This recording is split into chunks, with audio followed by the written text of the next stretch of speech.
Dahil umuwi pala ako ng 3 PM ngayon, 8 hours lang.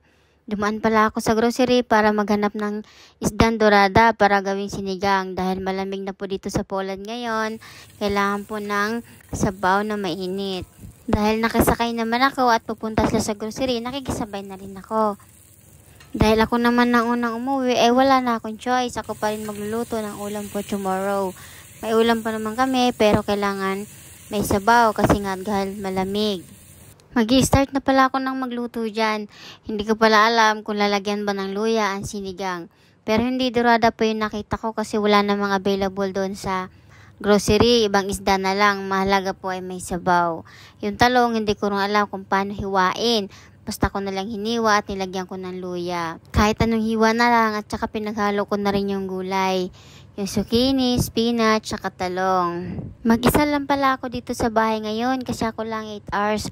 Kaya nagluto na lang ako. Ay guys, malapit na palang maluto ang aking sinigang na isda. Hindi ko alam kung anong isda ere. Hanggang dito na lang pala ang aking video. Thank you for watching. God bless. Kain pala tayo.